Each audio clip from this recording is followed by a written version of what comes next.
Radio Karoual, le journal, présentation Fatmata Diko.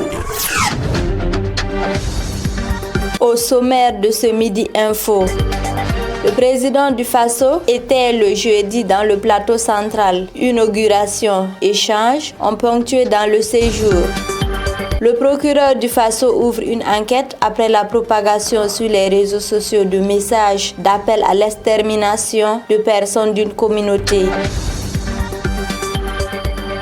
France 24 interpellée en Côte d'Ivoire par la haute autorité de la communication audiovisuelle dans un reportage sur l'immigration irrégulière qui dévalorise le pays.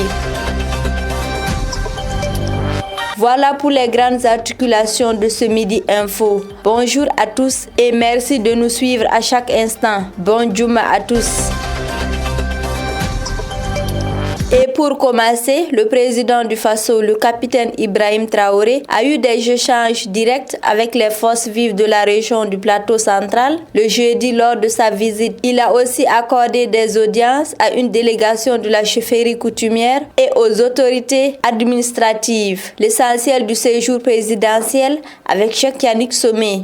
Conduite par Naba Sanem, chef de Zignaré, la délégation des coutumiers s'est entretenue avec le président du Faso autour des sujets relatifs à la paix, à la reconquête du territoire national et au développement. Elle a traduit sa reconnaissance et ses remerciements au président du Faso, le capitaine Ibrahim Traoré, pour le projet du nouveau statut de la chefferie coutumière et traditionnelle qui va lui permettre de jouer pleinement sa partition pour relever les défis qui se présentent à la nation. Avec les autorités administrative, le président a donné des instructions et des orientations pour mieux accompagner toutes les initiatives de développement du gouvernement dans la région et travailler pour la paix et la cohésion sociale dans les localités respectives. Devant les forces vives du plateau central, le président du Faso a annoncé des actions fortes en réponse aux préoccupations exposées par les différentes composantes des forces vives de la région. Le président prône un changement de paradigme en changeant de mentalité tout en invitant les leaders religieux à prêcher la bonne parole pour amener les égarés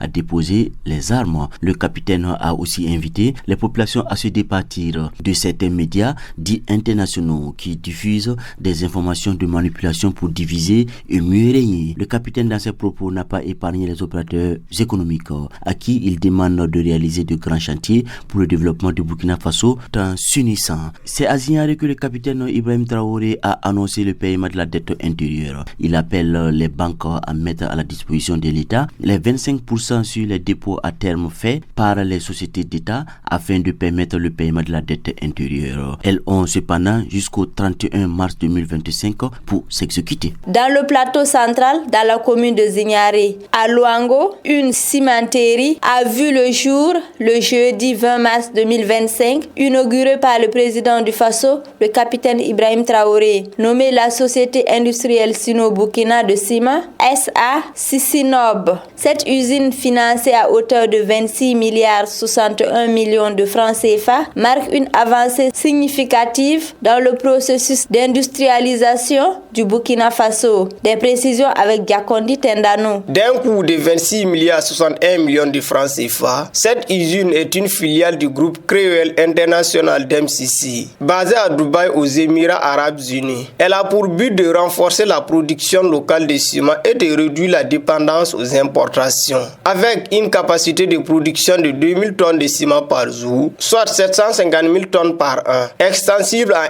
1 million de tonnes, la société industrielle Sino-Burkina de ciment SA, Sisinob s'annonce comme un levier majeur pour l'industrialisation du Burkina Faso. Selon Zhang Hongfing, président directeur général de Sisinob, l'usine repose sur une technologie 100% chinoise, tout en mettant un point d'honneur sur la valorisation des matières premières locales. Dans une démarche durable et innovante, une ligne de production d'emballage par recyclage a également été introduite au projet. La mise en service de Sisinob entraîne la création immédiate de 110 emplois permanents et 300 emplois saisonniers. À terme, explique ses responsables, la cimenterie ambitionne de générer jusqu'à 1300 emplois, contribuant ainsi à la réduction du chômage et à l'insertion professionnelle des jeunes. Au-delà de l'impact sur l'emploi, ces projets visent à réduire le prix du ciment sur le marché burkinabé. Un enjeu crucial selon le capitaine Ibrahim Traoré, qui a souligné l'importance de faciliter l'accès au logement et d'accélérer les projets d'infrastructure dans le pays. Chaque Burkinabé doit pouvoir bâtir son foyer et vivre dignement, a-t-il affirmé. Avec la mise en service de Sisinob, le Burkina Faso franchit ainsi une nouvelle étape vers un secteur industriel plus robuste et compétitif au service du développement national. On parle d'une autre rubrique dans cette édition. Dans ce communiqué, le procureur du Faso près le tribunal de grande instance Ouaga 1, Blaise Bazier, a annoncé l'ouverture d'une enquête après la propagation sur les réseaux sociaux de messages d'appel à l'extermination de personnes appartenant à un groupe ethnique au motif que ces personnes seraient les terroristes qui endeuillent nos populations. Plus de détails avec Amadou Ly. Il m'a été donné de constater que des individus à travers leurs profils ou pages Facebook s'adonnent à des publications, des commentaires de soutien et des partages massifs sur les réseaux sociaux, des messages d'appel à l'extermination des personnes appartenant à un groupe ethnique au motif que ces personnes seraient des terroristes qui endeuillent nos populations. Peut-on lire dans le communiqué du procureur? Sur les pages Facebook, les messages de haine sont multiples et le communiqué mentionne que sur l'une des pages Facebook formellement identifié, les messages et images appelant à l'extermination d'une communauté précise dans ces termes dont le degré de violence ne permet pas de les reprendre. Ces messages qui sont des discours incitant à des scènes de violence constituent des menaces graves à la paix et à la cohésion selon le procureur. Le procureur du Faso rappelle à l'ensemble de la population que ces messages haineux assortis de fausses informations constituent des infractions de discrimination, de mise en danger délibérée de la personne d'autrui et d'incitation à la commission de crimes ou à des délits. Infraction prévenue et sanctionnée par le code pénal burkinabé qui prévoit une peine d'emprisonnement de 6 mois à 5 ans et d'une amende de 300 000 francs CFA à 10 millions contre tout discours ou écrit public qui prétend justifier une discrimination. En tout état de cause, le procureur du Faso rassure l'ensemble de la population en ce qui concerne les publications incriminées et mentionnées. Des enquêtes sont ouvertes en vue d'interpeller les acteurs dans les jours à venir.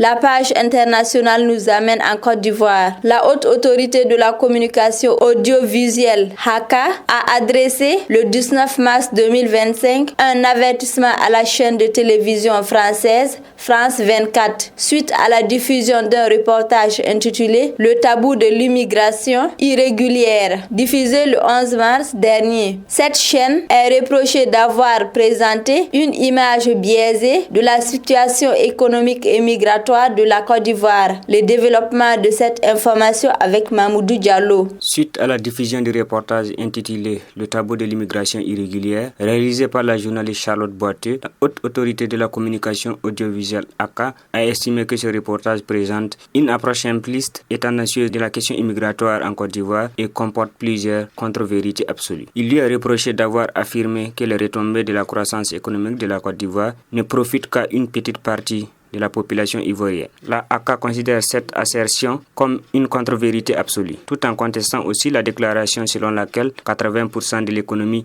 est informelle. La HACA critique en outre le choix de l'illustration, notamment la photo d'une maison d'un quartier précaire d'Abobo qui, selon elle, reflèterait la réalité de la vie ivoirienne, notamment de nombreux bidonvilles et la grande pauvreté. L'autorité de régulation pointe aussi un manque de sources. Le reportage donne la parole à une victime de l'immigration, une candidate au départ, un responsable d'une association de la lutte contre l'immigration irrégulière et le directeur de l'Office français de l'immigration et de l'intégration OFI à Abidjan. La HACA souligne que les commentaires de la journaliste ainsi que les propos rapportés des seuls intervenants accentuent davantage le caractère tendancieux du reportage et cela peut nuire l'image et aux efforts des autorités publiques ivoiriennes en charge des questions migratoires. La HACA exhorte France 24 à plus de vigilance dans le traitement de l'actualité sur la Côte d'Ivoire. Foot, basket, handball, judo, cyclisme, le sport.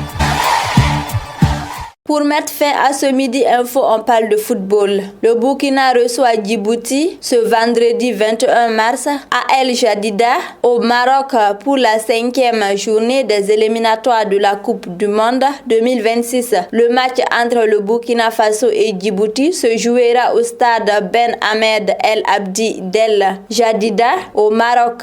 Faute de stade homologué côté burkinabé, le coup d'envoi est prévu à 16h. Plus de détails avec Alexis Palais. 4e du groupe A avec 5 points est dépassé jeudi par la Sierra Leone qui a pris 3 points d'avance à la 2e place. Le Burkina Faso qui a 5 longueurs du leader égyptien n'a plus de marge d'erreur. Les étalons doivent impérativement s'imposer pour rester dans la course à la qualification. Cependant, ils devront composer sans leur taulier défensif Edmond Tapsoba qui signe forfait pour ce rassemblement. Pour pallier l'absence du défenseur de Leverkusen, Brahma Traoré devrait associer le capitaine Issoufou Dayo de RS Berkane à Amadou Nagalo de PSV Eindhoven à l'arrière-garde. Le Burkina pourra néanmoins compter sur le retour de Bertrand Traoré qui retrouve des sensations avec l'Ajax d'Amsterdam. Il sera l'un des leaders offensifs de l'équipe aux côtés de Dango Ouattara, auteur d'une belle saison en Première Ligue avec Bounemoun.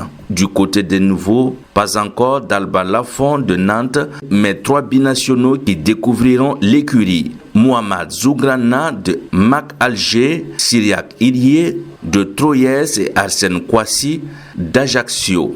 En face, Djibouti, bon dernier du groupe, apparaît comme victime expiatoire. Mais les requins de la mer Rouge ont prouvé qu'ils savaient aussi perturber quelques plans en arrachant un match nul contre leurs voisins éthiopiens, un but partout. Leur effectif est composé exclusivement de joueurs locaux, dont un grand nombre venant d'Arta Solar, ce qui peut conférer une bonne cohésion. Son atout offensif numéro 1 sera le Nigérien naturalisé Samuel Akembinu, en feu cette saison avec Arta. Il sera épaulé par le capitaine Hamza Abdi Idley qui tentera d'apporter son expérience pour perturber les étalons. Sur le papier, le Burkina Faso est très largement favori, mais il devra éviter tout excès de confiance face à une équipe djiboutienne qui n'a plus rien à perdre.